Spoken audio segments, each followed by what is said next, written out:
کلام کے اندر سے، ایک آیت مبارکہ اور ذخیر احادیث کے اندر سے آقا نامدار تاجدار ختم نبوت جناب محمد عربی صلی اللہ تعالی علیہ وسلم کے فرامین مقدسہ مطہرہ میں سے دو مختلف مقامات سے دو حدیث مبارکہ آپ حضرات کی خدمت میں تلاوت کی ہے۔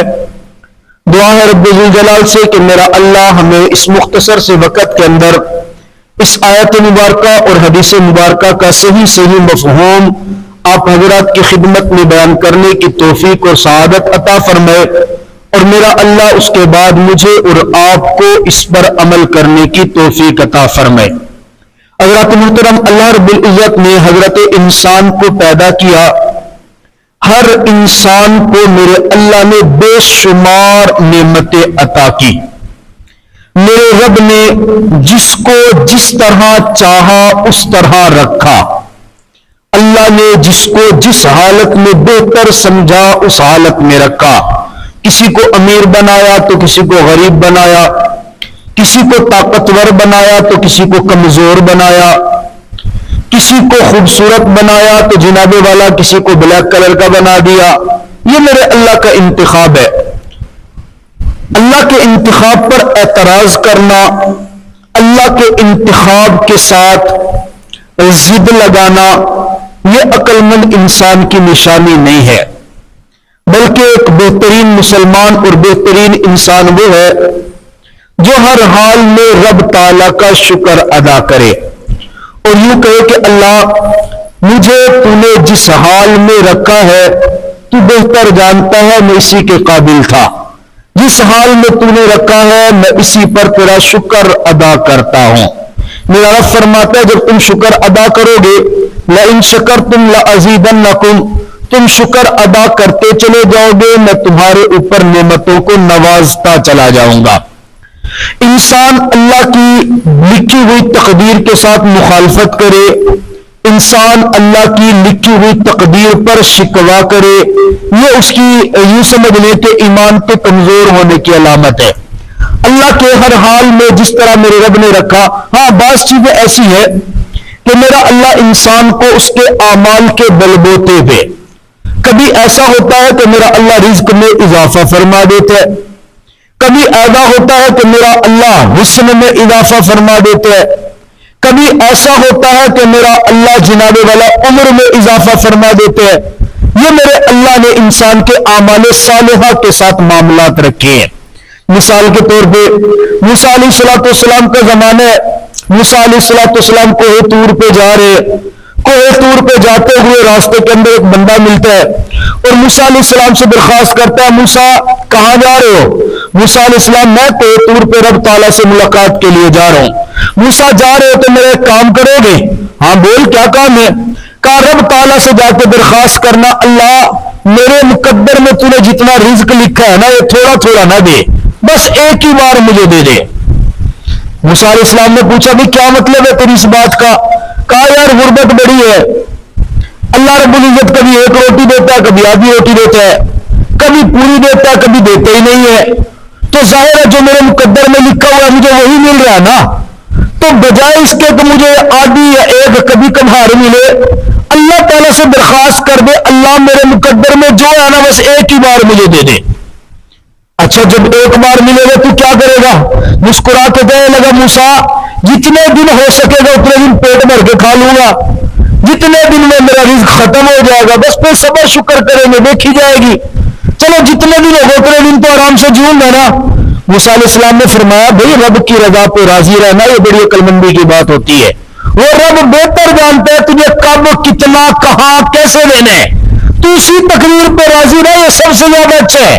کہا موسیٰ تو اس بات کو چھوڑ، تو میری رب سے درخواست کر دے کہ میرے مقدر میں جو لکھا ہوا ہے نا وہ ایک ہی بار مجھے دے دے، ایک من گندم لکھی ہے، ایک بوری لکھی ہے، 10 بوریاں جتنی لکھی ہے بس وہ مجھے ایک ہی بار دے دے۔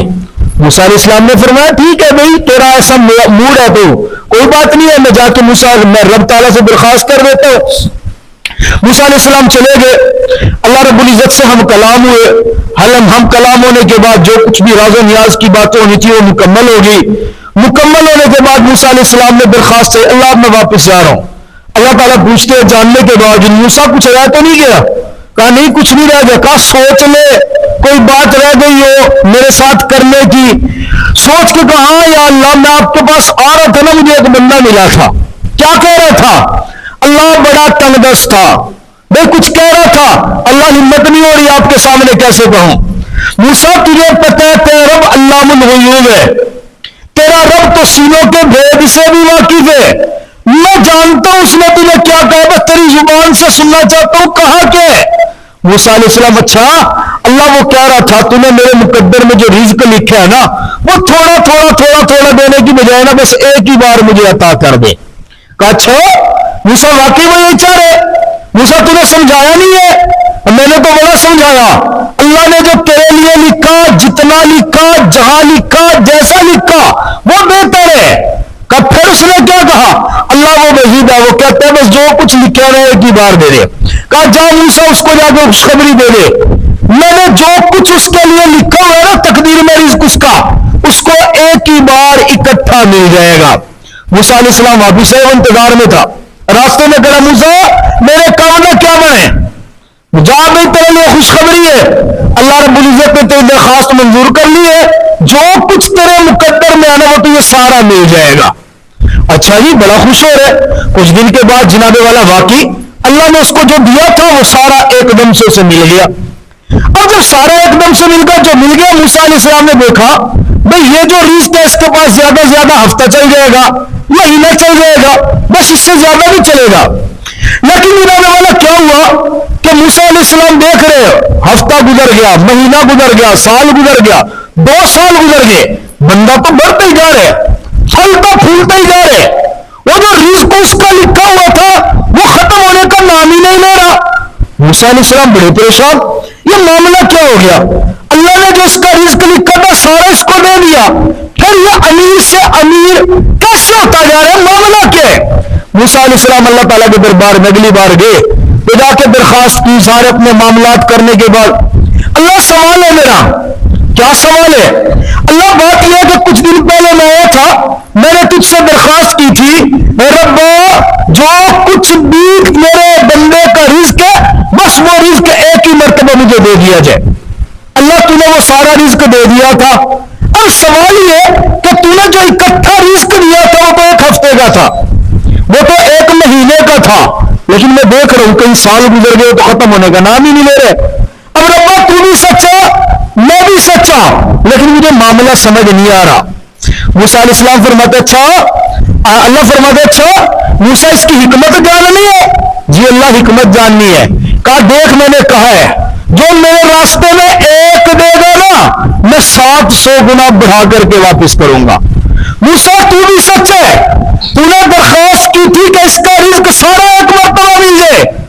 موسیٰ میں تیرا رب میں بھی سچا ہوں, میں نے اس کو 1 ہی مرتبہ سارا رزق دے دیا تھا, لیکن اس نے پتا کیا کیا, اس نے اپنا سارا رزق کھانے کی بجائے نا وہ سارا اسے میرے راستے کے اندر صدقہ کر دیا.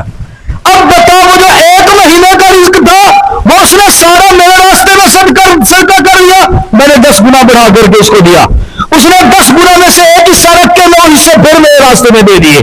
میں نے پھر اسے 10 گنا دے دیا, اس نے پھر 1 حصہ رکھا 10 گنا پھر میرے راستے میں دیے. اب بتا جب کوئی بندہ دنیا کے کاروبار میں پیسہ لگائے, انویسٹمنٹ کرے, وہ پروفٹ کما لیتا ہے, اور میرا تو سچا حال ہے مثل الذین ينفقون اموالهم فی سبیل اللہ کمثل حبۃ انبتت 7 سنابل. میں جب میرے راستے میں 1 دیتا ہے نا میں تو ایسے دیتا ہوں بغیر حساب و کتاب کے. اب بتا میں کیا کروں؟ موسیٰ علیہ السلام فرماتے اللہ بات تو دیکھ کبھی ایسا بھی ہوتا ہے, میں عرض کر رہا ہوں انسان کو اللہ کا شکر ادا کرنا چاہیے. ربا تو جس حال میں رکھے میں اس حال میں خوش ہوں. انسان کو کبھی اپنی زبان سے ایسا جملہ نہیں نکالنا چاہیے کہ جس جملے کے اوپر وہ رب پکڑ کر لے. بسا اوقات ہم کیا کرتے ہیں, مذاق کے اندر کوئی جملہ بول دیتے ہیں, بسا اوقات سنجیدگی کے ساتھ جملہ بولتے ہیں, اور اس جملے پہ میرا رب پکڑ کر لیتا ہے, اور اس پکڑ کے بعد ہمارے حالات تنگ ہونا شروع ہو جاتے ہیں, اور ہم پہ رو رہے ہوتے ہیں یار پتہ نہیں کیا ہو گیا, یار پتہ نہیں کیا. حالانکہ یہ نہیں پتا کہ ہم نے جملہ ایسا بولا, رب تعالیٰ قرآن میں فرماتے ما یلفظ من قول الا لدیہ رقیب عتید. آپ جو کچھ بھی زبان سے نکالتے ہو نا مت سمجھو کہ اس کی کوئی نگرانی نہیں ہو رہی. جو لفظ بھی زبان سے نکلا اس لفظ کے اوپر میرے رب نے نگران فرشتے بھی اٹھائے ہوئے ہیں. ایک ایک لفظ سنتا جا رہا ہے, ایک ایک لفظ کی نگرانی ہو رہی ہے. الفاظ کی نگرانی کا عالم دیکھے نا. حدیث مبارکہ میں آتا ہے جس نے ایک مرتبہ صدق کے دل سے کہا لا الہ الا اللہ محمد رسول, فرمایا بس اس نے کلمہ پڑھا, اس کا تو ایک سیکنڈ لگا نا, اس کو نہیں پتا کہ یہ کیا ہو رہا ہے. اس نے ایک مرتبہ کہہ دیا لا الہ الا اللہ محمد رسول اللہ. میرے رب دو فرشتوں کو ڈیوٹی لگاتے ہیں. ایک فرشتہ جناب والا اس کے منہ سے نکلا ہوا ہے جو کلمہ ہے نا, اس کو بڑے بہترین انداز میں گفٹ بناتا ہے, خوبصورت ریشم کے کپڑے میں لپیٹتا ہے, بڑی بہترین اس کے اوپر خوشبو لگاتا ہے اور اس کو اٹھا کر کے تیزی کے ساتھ آسمان کی طرف جا رہے ہیں. اب یہ جا رہا ہوتا ہے, راستے میں اس کو ایک اور فرشتہ ملتا ہے جو بڑی تیزی کے ساتھ آسمان سے نیچے آ رہے ہیں. انٹرچینج پہ ملاقات ہوتی ہے, جہاں پہ آسمان سے زمین اور زمین سے آسمان کا راستہ تبدیل ہو رہا ہے, وہاں پہ ملاقات ہوتی ہے. نیچے والا اوپر والے سے پوچھتا ہے ہاں جناب کدھر جا رہے ہو؟ وہ کہتے ہیں یار میں اللہ کا ایک پیغام لے کے زمین پہ جا رہا ہوں. وہ اس سے پوچھتا ہے تو کہاں جا رہے ہے؟ کہا میں ایک رب کے بندے کا تحفہ رب کی دربار میں لے کر کے جا رہا ہوں. کہا کیا تحفہ لے کر کے جا رہے ہو؟ کہ اللہ کے ایک نیک بندے نے بڑے ٹھنڈے دل سے بڑے صدقے دل سے کہا تھا لا الہ الا اللہ محمد رسول اللہ. میرے رب کو اس کا کلمہ پڑھنا اتنا پسند آیا نا, میرے رب نے اس کو گفٹ پیک بنوایا, میرے رب نے اس کو ریشم کے کپڑے میں لپٹوایا, میرے رب نے اس کے اوپر خوشبوئیں لگوائی. اب میں اس کو رب کی دربار میں پیش کرنے جا رہا ہوں. اب وہ اوپر والا کہتے اچھا تو یہ کام کر رہا تو پھر میری بھی سن, ابھی تو کلمہ لے کر رب کی دربار میں پہنچا نہیں ہے. میرے رب نے مجھے حکم دیا جا میرے اس بندے نے جس نے صدقے دل سے کلمہ پڑھا ہے مجھے رب کی جانب سے اس کے لیے مغفرت کا پروانہ لے کر کے چلا جائے. کہا تو زبان سے ہی ہے نا, زبان سے نکلی ہوئی بات کی اہمیت کتنی ہوتی ہے. حدیث مبارکہ میں 100 سال میں بوڑھا ہوئے, 100 سال کا بوڑھا کافر ہو, 100 سال رب کی نافرمانیوں میں گزارے, اللہ کا رزق کھا گناہ کرے, رب کی رحمتیں لوٹے نافرمانیاں کرے, 100 سال گناہوں میں ڈوبا رہا, ہڈیوں کے اندر طاقت نہیں رہی. جب طاقت تھی تب گناہ تھا, جب بولنے کی ہمت تھی تب رب تعالیٰ کی نافرمانیاں کرتا تھا. بال سفید ہو گیا, بدن کمزور ہو گیا. 100 سال گناہوں میں ڈوبنے کے بعد ایک مرتبہ میرا رب کہتا ہے 100 سال کے بعد جب گناہ کرنے کی طاقت نہیں ہے, جسم میں طاقت نہیں, زبان پہ لرزہ طاری ہے, اس وقت بھی آ کر کے کیا دیا ربا میں تجھ سے توبہ کر رہا ہوں. ایک مرتبہ توبہ کے الفاظ کہنا تیرا کام ہے اور تیرے 100 سال کے گناہوں کو معاف کر دینا مجھے رب ذی جلال کا کام ہے. اور رب موسیٰ علیہ السلام کے جب بارش نہیں آ رہی تھی, آج کل ہمارے پاس تو زبردست آ رہی ہے ماشاءاللہ, پرسوں ہم کہہ رہے تھے بارش نہیں آئے گی, چنگا یوسف نے کپڑا ٹانگا موسیٰ علیہ السلام کے زمانے میں بارش نہیں آ رہی, قوم اکٹھی ہو گئی, سب اکٹھے ہو گئے موسیٰ علیہ السلام کے پاس آ گئے. اے موسیٰ تو رب کا کلیم ہے, دعا تو کر دینا, دعا کرا دے, ایک مرتبہ دعا کرا دے, اللہ رحمت کی بارش عطا کر دے.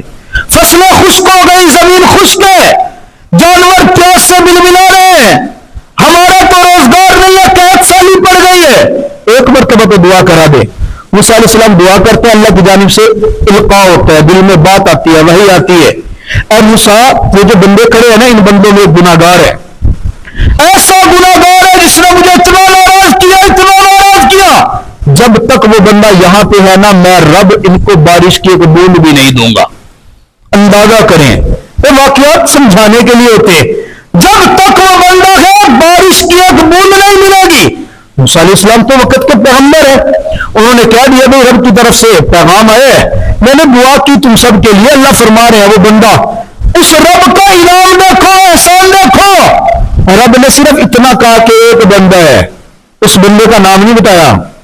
اب اندازہ کریں یہاں جتنے بندے بیٹھے ہیں کسی ایک کو نشانہ کر کے ہم کہیں شرابی ہے, وہ لاکھ شرابی ہے, لیکن اگر اس کو نشانہ کر دیں گے بھوت بندے کا مقام ہوگا اس کے لیے, کسی کو کہو تو صحیح ہے زانی ہے، وہ لاکھ کرتا ہے، لیکن آپ مجمع میں اس کا نام تو لو، جناب والا گل نہ پڑ گئے۔ اللہ کا انعام ہے، احسان ہے، گناہگار بھی ہے، رب ناراض بھی ہے، اس کی وجہ سے بارش بھی نہیں دے رہا، لیکن رب نے اس کو نام نہیں لیا، پردہ رکھا ہے۔ میرے رب نے فرمایا پردہ رکھا۔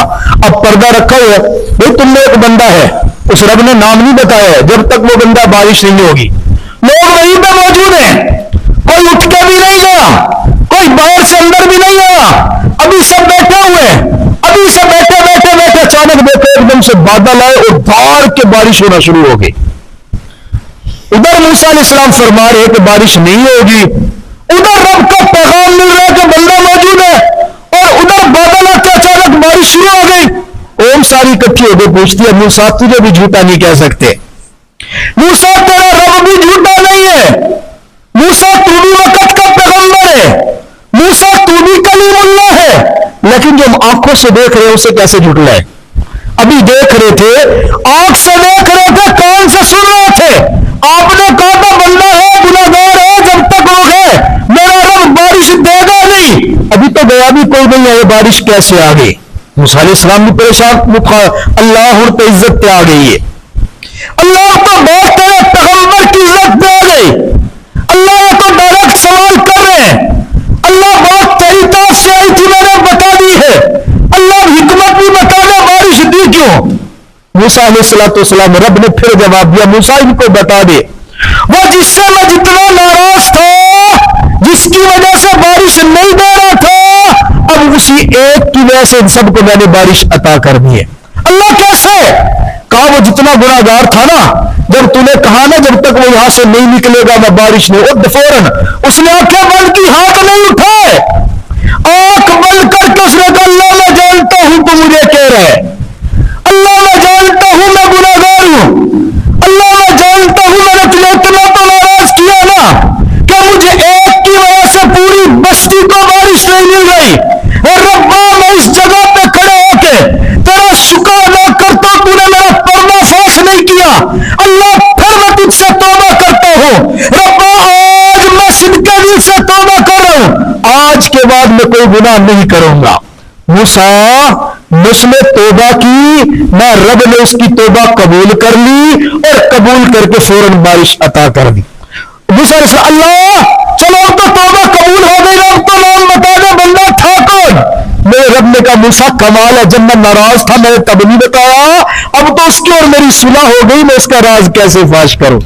تو میرے دوستو بات یہ، ہم اپنی زندگی کے اندر اپنی زبان سے بولتے ہوئے سوچتے نہیں ہیں، کبھی کبھی ہم یہ کرتے ہیں کہ اپنا جملہ ایسا مارتے ہیں کہ اگلے کا دل چیر کے رکھ دیتے ہیں، اور پھر بعد میں ہنس رہے تھے، دیکھا میں نے اینٹ کا جواب پتھر سے دیا ہے۔ اور کبھی ہم ایسے جملے بولتے ہیں جناب والا رب کی ربوبیت پہ بھی اشکال کر دیتے ہیں اور مذاق سمجھ رہے ہوتے ہیں۔